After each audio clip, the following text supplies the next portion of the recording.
Assalomu alaykum yurtdoshlar. Bugun e'tiboringizga xorazmlik bir mijozimizning buyurtmasiga asosan 3 sotix yer maydoniga mo'ljallab chizilgan 8 ta xonadan iborat 2 qavatlik uy proyektini namoyish qilmoqchiman.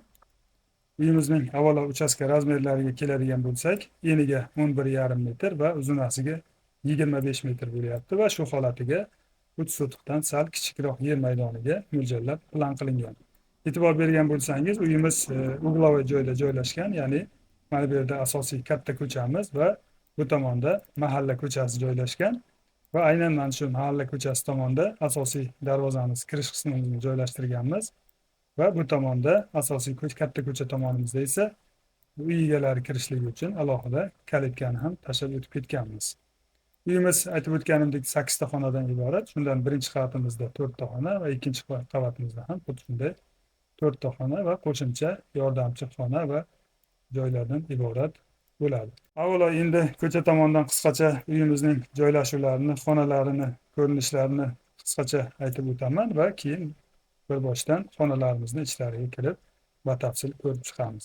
Va mana bu ko'cha tomonimizdan asosiy mana darvozadan kiramiz. Kirganimizda mashina turadigan joyimiz bor va buning yonida mana yozgi oshxonamiz, ayvon, oilaviy o'tiradigan, yozda o'tiradigan kattagina ayvonimiz ham qo'yib ketilgan. Va mana bu yerda kalitka tomonimiz. Bu yerdan to'g'ri kiradigan bo'lsak, mana asosiy hovlimizga kiriladi. Kirganimizda mana yashil zonalar qoldirib ketilgan va undan tashqari yo'laklarimiz ham bor. Va mana boya aytganimdek, mana bu yerda garaj qismimiz va bu tomonda ayvon qismimiz joylashgan. Va asosiy uyimiz hovlining etak tomonida bo'ladi. Va bu yerda qisqacha tushuntiradigan bo'lsak, asosiy mana kiradigan eshigimiz, bu tomonda mana oshxonani joylashtirganmiz va mana bu yerda katta hol, oilaviy o'tiradigan, televizor ko'rib, dam olib, choy ichadigan xonamiz bo'lyapti. Ya'ni undan tashqari yaqin qarindoshlar ham kelsa, bemalol mehmonxonadan tashqari shu yerni o'ziga ham joylashtirsa bo'ladi. Chunki razmeri ancha kattagina bo'lyapti.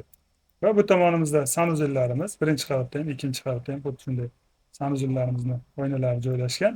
Ikkinchi qavatlarimizda mana bu yerda katta yotoqxonalarimiz ota-onalar uchun va bu tomonda mana bolalar xonasi joylashgan. Buni tagida bitta birinchi qavatimiz uchun yotoqxona ham tashlab o'tib ketilgan.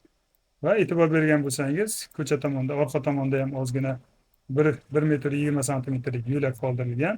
Bu yerda mana orqada, chunki orqamizda fortishkalarimiz, zinaxonamiz, yotoqxonalarimiz, fortishkalari joylashgan. Yorug'lik tushishligi uchun va havo almashligi uchun tashlab ketganmiz. Va undan tashqari aynan podvalga tushadigan qismimiz mana shu yo'lak orqali to'g'ri podvalimizga tushib ketadi. Bitta mehmonxonamizdagi podval bo'lyapti. Ya'ni mana bu xonamiz mehmonxona bo'ladi, ustida bitta yotoqxona bo'ladi. Hozir bularni birma-bir ko'rib chiqamiz.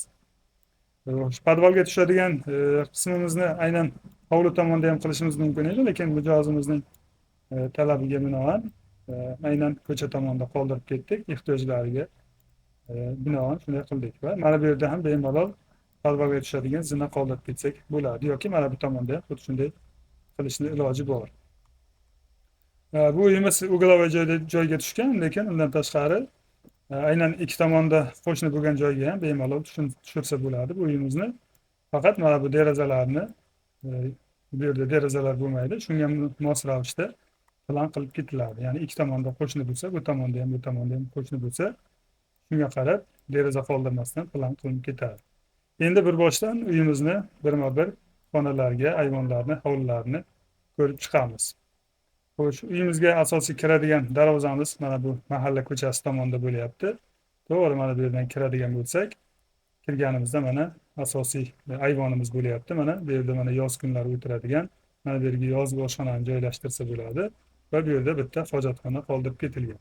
Va mana bu yerda mana bitta mashina sig'adigan bemalol kattagina darvozaxonamiz bo'lyapti.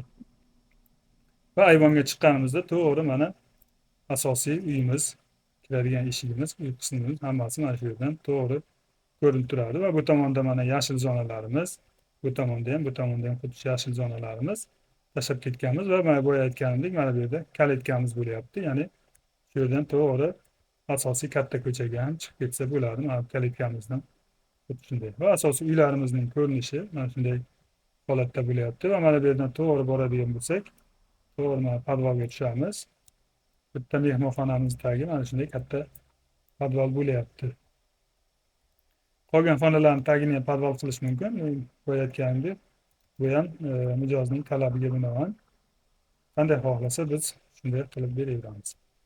Va endi asosiy uyga kiradigan bo'lsak, bu yerda mana bu boshdan bir qator bu tomondan ham ko'rsatib o'taman. Mana ayvonimiz, yozgi oshxonalarimiz, darvozaxonalarimiz, gazonlarimiz hammasi shu yerda joylashgan bo'ladi. Va bu yoqda kalitkamiz.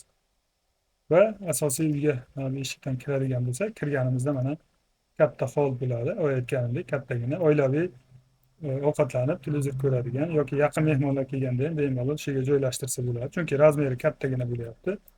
Mana shunday kattagina hol bo'ladi. Va bu holimizning mana hovliga qaragan katta panoram oynasi bor. Va ko'cha tomonga ham xuddi shunday ixchamroq oynasini joylashtirib ketganmiz.